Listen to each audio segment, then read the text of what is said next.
말씀은 사도행전 24장 1절에서 23절까지 말씀 함께 보겠습니다. 사도행전 24장 1절에서 23절 말씀 우리 교독하겠습니다. 닷새 후에 대제사장 아나니아가 어떤 장로들과 한 변호사 더둘로와 함께 내려와서 총독 앞에서 바울을 고발하니라. 바울을 부르매 더둘로가 고발하여 이르되 벨릭스 각하여, 우리가 당신을 힘입어 태평을 누리고 또 이 민족이 당신의 선견으로 말미암아 여러 가지로 개선된 것을 우리가 어느 모양으로나 어느 곳에서나 크게 감사하나이다. 당신을 더 괴롭게 아니하려 하여 우리가 대강 여짜옵나니 관영하여 들으시기를 원하나이다. 우리가 보니 이 사람은 전염병 같은 자라. 천하에 흩어진 유대인을 다 소요하게 하는 자요, 나사렛 이단의 우두머리라. 그가 또 성전을 더럽게 하려 함으로 우리가 잡아싸우니 당신이 친히 그를 신문하시면 우리가 고발하는 이 모든 일을 아실 수 있나이다 하니, 유대인들도 이에 참가하여 이 말이 옳다 주장하니라. 총독이 바울에게 머리로 표시하여 말하라 하니, 그가 대답하되 당신이 여러 해 전부터 이 민족의 재판장 된 것을 내가 알고 내 사건에 대하여 기꺼이 변명하나이다. 당신이 아실 수 있는 바와 같이 내가 예루살렘에서 예배하러 올라간 지 열 이틀밖에 안 되었고, 그들은 내가 성전에서 누구와 변론하는 것이나 회당 또는 시중에서 무리를 소동하게 하는 것을 보지 못하였으니, 이제 나를 고발하는 모든 일에 대하여 그들이 능히 당신 앞에 내세울 것이 없나이다. 그러나 이것을 당신께 고백하리이다. 나는 그들이 이단이라 하는 도를 따라 조상의 하나님을 섬기고 율법과 선지자들의 글에 기록된 것을 다 믿으며, 그들이 기다린 바 하나님께 향한 소망을 나도 가졌으니 곧 의인과 악인의 부활이 있으리라 함이니라. 이것으로 말미암아 나도 하나님과 사람에 대하여 항상 양심에 거리낌이 없기를 힘쓰나이다. 여러 해에 내가 내 민족을 구제할 것과 재물을 가지고 와서 드리는 중에 내가 결례를 행하였고 모임도 없고 소동도 없이 성전에 있는 것을 그들이 보았나이다. 그러나 아시아로부터 온 어떤 유대인들이 있었으니, 그들이 만일 나를 반대할 사건이 있으면 마땅히 당신 앞에 와서 고발하였을 것이요, 그렇지 않으면 이 사람들이 내가 공의 앞에 섰을 때에 무슨 옳지 않은 것을 보았는가 말하라 하소서. 오직 내가 그들 가운데 서서 외치기를 내가 죽은 자의 부활에 대하여 오늘 너희 앞에 신문을 받는다고 한 이 한 소리만 있을 따름이라 하니, 벨릭스가 이 도에 관한 것을 더 자세히 아는 고로 연기하여 이르되 천부장 루시아가 내려오거든 너희 이를 처결하리라 하고, 백부장에게 명하여 바울을 지키되 자유를 주고 그의 친구들이 그를 돌보아 주는 것을 금하지 말라 하니라. 아멘. 오늘도 이 말씀을 통해서 승리하시는 귀한 하루가 되시기를 주님의 이름으로 축복합니다. 오늘 말씀을 보게 되면 바울이 헤롯 궁에 갇힌 뒤 이제 5일 후의 내용입니다. 벨릭스 총독 앞에 선 이후에 5일 뒤에 변호사 더둘로를 앞장 세워서 대제사장 아나니아와 장로들에게 이제 억울하게 바울이 고발을 당한 내용입니다. 우리 1절 말씀 같이 한번 읽도록 하겠습니다. 닷새 후에 대제사장 아나니아가 어떤 장로들과 한 변호사 더둘로와 함께 내려와서 총독 앞에서 바울을 고발하니라. 아멘. 변호사 더둘로가 바울을 고발하는 내용을 보면 아주 가관입니다. 온갖 이제 벨릭스 총독 앞에서 온갖 아부를 떨면서 이런 말을 하는데요. 벨릭스 각하, 우리는 각하의 다스림 아래서 오랫동안 태평생대로 누리고 있습니다. 각하의 성견지명은 이 나라의 개혁을 가져다 주었습니다. 이것에 대해서 깊은 감사를 드립니다 라고 말하면서 관용을 베풀어서 자신들의 말을 들어달라라고 그렇게 말합니다. 이 더둘로가 말하고 있는 태평은 직역하면 큰 평화라는 뜻을 가지고 있습니다. 그런데 이러한 큰 평화는 일반적인 의미를 가지고 있는 어떤 풍요함이나 또 안전을 뜻하는 것이 아닙니다. 고대에 만연했었던 산적이나 강도 또 해적과 같은 그러한 나쁜 무리들을 소탕함으로써 사람들의 거주나 통행이 안전해진 상태를 의미하는 말입니다. 그런데 더둘로가 말하고 있는 이 진술은 과장된 겁니다. 요세푸스에 의하면 벨릭스가 다스리는 그 기간 동안에 유대 사회에는 전반적으로 폭력이 오히려 증가했었고 로마 제국에 대한 유대인들의 불만이 굉장히 커졌었다라고 그런 기록이 있습니다. 왜냐하면 이 벨릭스가 유대인들을 폭력과 강압적으로 탄압을 했었기 때문입니다. 침략자 로마인들에게는 벨릭스가 다스리는 기간이 태평성대한 그러한 기간일지라도 이스라엘 백성들에게 있어서는 굉장히 불안한 기간이었고 또 공포의 기간이었다라는 거죠.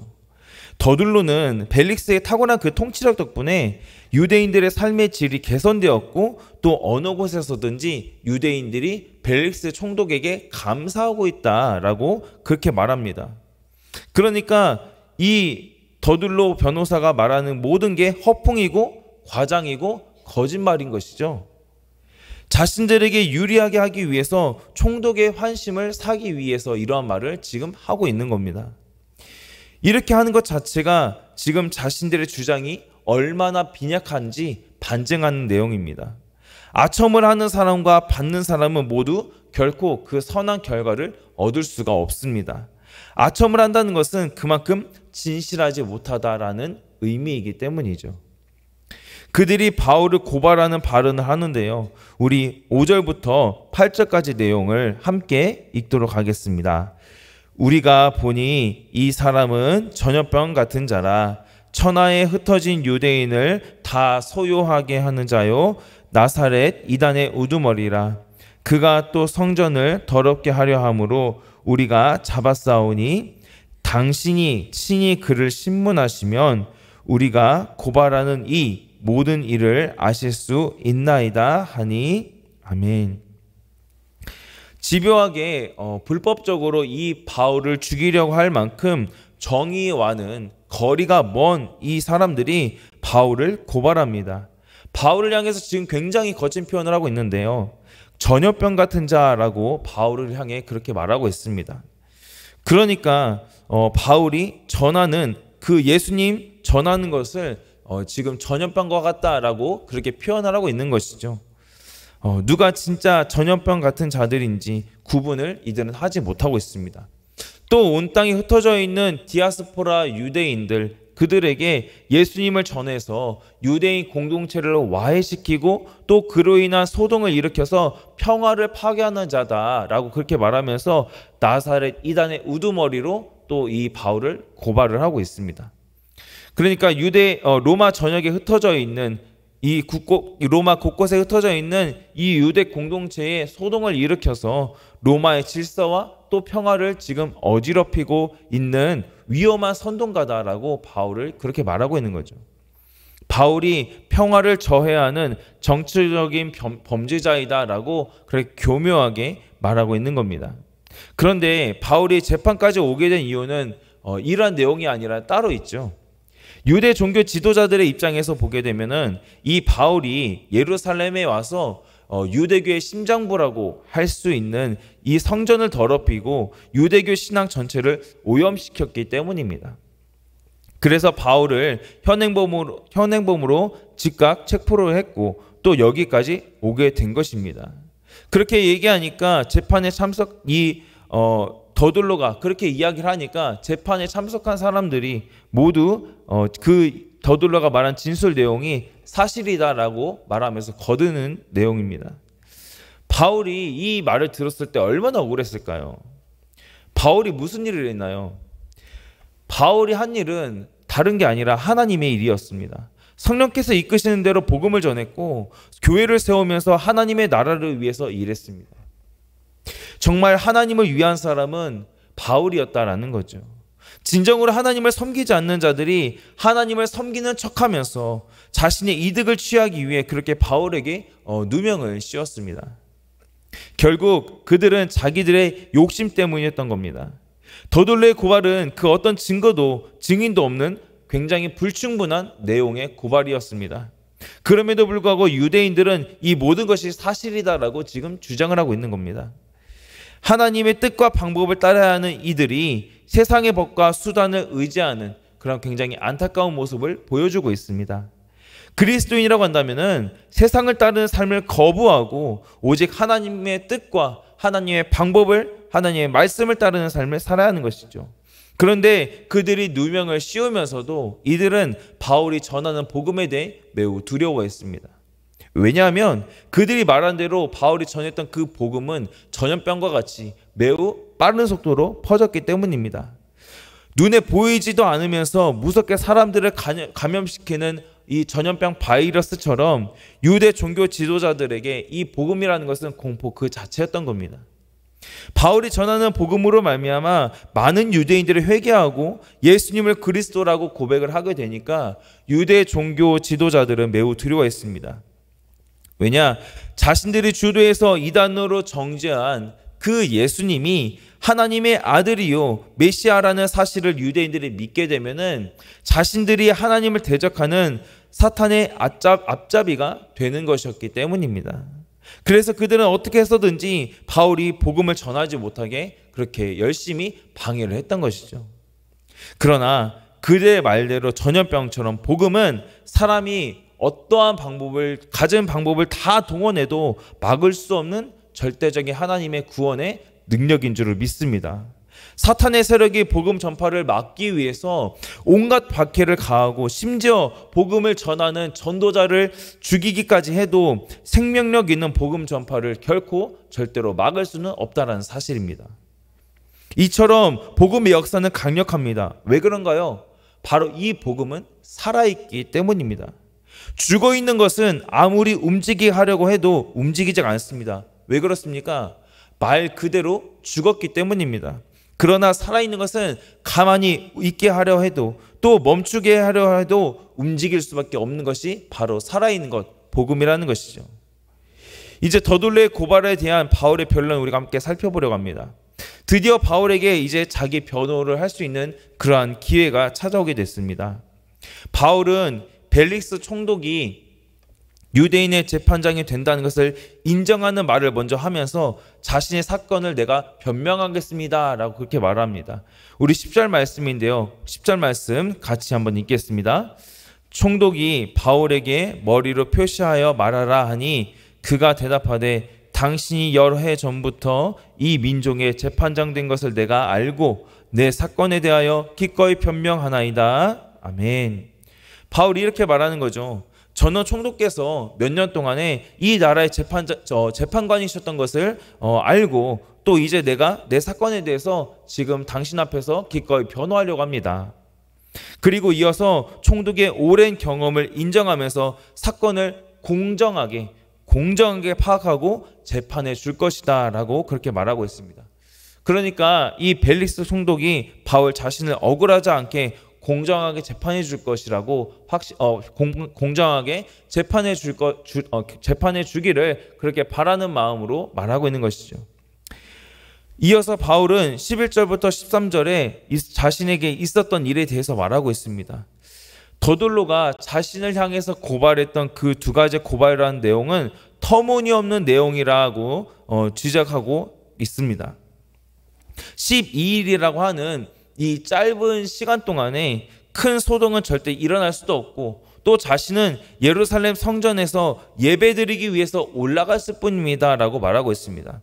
바울은 굉장히 이 지금 벨릭스 총독 앞에서 당당합니다. 왜요? 당연히 죄를 짓지 않았기 때문입니다. 바울은 유대인들이 자신이 전하는 이 도를 이단이라고 규정을 짓고 있지만 같은 조상의 하나님을 섬기고 또 자신의 율법과 선지자의 글을 다 믿고 있으며 하나님을 향해 같은 소망을 가졌다라고 그렇게 밝히고 있습니다. 그리고 하나님과 사람 앞에서 나는 양심에 거리낌 없이 나는 무척이나 애쓰고 또 힘썼습니다 라고 그렇게 고백을 하고 있죠. 그러니까 이것은 복음이 이제 사회를 혼란하게 하는 죄가 아니다라는 것을 지금 바울은 말하고 있는 겁니다. 또 바울은 유대 민족을 위해서 구제금을 전달하고 하나님께 제물을 바치기 위해서 여러 해 만에 돌아왔으며 또 어떠한 소동도 자신은 일으킨 적이 없습니다 라고 그렇게 말합니다. 다만 자신이 재판을 받고 있는 이유는 부활에 대한 복음 때문이라고 17절부터 20절에 걸쳐서 말하고 있습니다. 우리 21절 말씀 한 절 같이 읽도록 하겠습니다. 오직 내가 그들 가운데 서서 외치기를 내가 죽은 자의 부활에 대하여 오늘 너희 앞에 신문을 받는다고 한 이 한 소리만 있을 따름이니이다 하니. 아멘. 바울은 확실하게 부활에 대한 믿음이 있었습니다. 그렇기 때문에 세상의 권력 앞에서 조금도 위축되지 않고 당당할 수 있었던 것이죠. 그래서 재판에서 침착하게 자신의 입장을 변론하는 중에도 복음을 전하고 있습니다. 부당한 오해, 부당한 대우에 대해서 바울은 당당하게 밝히며 자신은 무죄라고 지금 주장을 하고 있는 것이죠. 이렇게 바울의 죄가 무죄임에도 불구하고, 무죄가 명백함에도 불구하고 이 벨릭스 총독은 천부장이 올 때까지 재판을 연기하고 있습니다. 벨릭스는 이 바울을 잡아서 가두어 두면서도 또 약간의 자유를 주어서 친구들이 바울을 돌봐주는 것을 허용하고 있습니다. 벨릭스가 이렇게 결정한 것은 어떻게 보면은 바울을 위한 결정인 것처럼 이렇게 보입니다. 그런데 실제로는 이 벨릭스의 속은 굉장히 시커맸는데요. 뇌물을 받으려고 하는 그런 속셈 때문에 이 바울에게 약간의 자유를 주었던 겁니다. 벨릭스는 정의를 실현해야 하는 위치에 있었으면서도 이 유대 종교 지도자들의 눈치를 보고 또 자신의 이익을 위해서 이 바울을 이용한 것입니다. 그럼에도 불구하고 바울은 자신에게 주어진 그 환경을 이용해서 여전히 계속 복음을 전했다라는 거죠. 우리가 바울과 같은 상황이라면 얼마나 억울하고 또 힘든 상황이었겠습니까? 우리는 보통 나에게 억울하고 또 어려운 상황이 닥치게 되면은 빨리 이 억울한 상황을 풀어내기 위해서 온 힘을 다해서 변명도 하고 또 열심히 자신이 그 억울함을 피력할 겁니다. 그것이 잘못됐다는 말이 아닙니다. 당연히 나에게 어떤 억울함이 있다고 한다면 그 억울함 풀어야 되겠죠. 그런데 억울함을 풀기 위해서는 한 가지 필요한 것이 있습니다. 바로 나의 삶이, 그 사람의 삶이 하나님 앞에서 바르게 될 때에 그 억울함은 풀어질 수밖에 없다는 겁니다. 그러니까 억울한 일을 당하게 됐을 때 하나님 앞에서 내 삶이 정말 진실하다고 한다면은 그 진실함은 반드시 드러나게 되어 있다라는 거죠. 우리의 진실함과 다르게 세상은 거짓으로 우리를 짓누르고 억압할 때가 있습니다. 우리 기독교에 대해서도 마찬가지죠. 오늘날 우리 교회를 공격하고 또 억울하게 만든 일들이 굉장히 많습니다. 그럼에도 불구하고 우리는 끝까지 진실하게 기회를 만들어서 주님을 전하는 것이 바로 우리의 또 교회의 사명인 줄로 믿습니다. 중요한 것은 방금 전 나의 억울함을 풀기 위해선 삶이 하나님 앞에서 진실해야 한다고 말했습니다. 그렇듯이 우리의 믿음과 삶이 일치하게 될 때에 바울처럼 당당할 수 있게 되는 것이죠. 성도의 삶은 양심에 거리낌 없이 순전해야 합니다. 왜 그렇습니까? 바로 하나님의 백성이기 때문입니다. 그리스도인의 당당함은 여러분 다른 것에서 나오지 않습니다. 바로 진리 앞에 바로 서 있게 될 때에 바울과 같은 당당함을 소유할 수 있게 되는 것이죠. 거리끼는 것이 있다고 한다면 누가 그 앞에 나가서 당당하게 말할 수가 있겠습니까? 사람들 앞에 나설 수 없을 뿐더러 하나님 앞에서 당당하게 나설 수가 없습니다. 이렇게 거짓된 세상에서 그리스도인으로서 우리의 삶이 주님과 동행하는 삶을 살아야 합니다. 더 나아가서 하나님과 사람 앞에서 부끄러움이 없는 정말 그런 당당한 사람으로 나타나는 저와 여러분이 되기를 바랍니다. 그래야만이 우리의 진실한 그 모습을 통해서 우리가 바울과 같이 복음을 전할 수 있기 때문입니다. 바울이 거리낌 없는 양심과 정말 진실한 말로 변론하여 복음을 전했던 것처럼 우리의 삶도 역시 거리낌 없는 그 양심과 진실한 말로 가득하여서 복음을 당당하게 전할 수 있는 그러한 저와 여러분이 되기를 주님의 이름으로 간절히 소망합니다. 말씀 맺겠습니다. 바울은 자신을 위한 재판에서 있는 그대로 진술을 했습니다. 진실한 진술을 했죠. 그 과정에서 바울은 도리어 예수 그리스도의 그 부활의 복음을 자연스럽게 전했습니다. 억울한 상황에서 그렇게 할 수 있는 이유는 양심이나 하나님 앞에서 정말 모든 것이 거리낌 없이 당당하기 때문입니다. 우리의 삶이, 저와 여러분의 삶이 이러한 삶이 되어서 진실함으로 정말 삶에서 주님을 담대히 전할 수 있는 그러한 귀하고 복된 모든 삶이 될 수 있기를 주님의 이름으로 간절히 소망합니다. 우리 함께 기도하겠습니다. 하나님, 바울이 억울한 상황에서도 흥분하지 않고 차분하게 오히려 부활의 주님을 전한 것을 우리가 봅니다.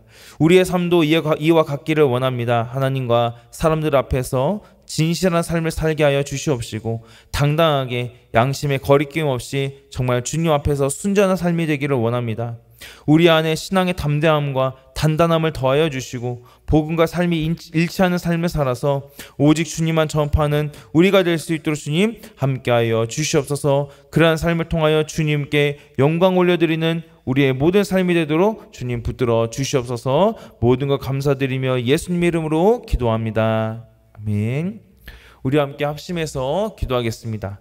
우리 말씀 붙들고 함께 기도하겠습니다. 어디에서나 우리가 신앙인으로서 주님 앞에서나 세상 앞에서 진실한 삶 살게 하시고 우리의 삶을 통하여 오직 주님만 전할 수 있는 주님만 온전히 전할 수 있는 우리가 되도록 주님 인도하여 주시옵소서.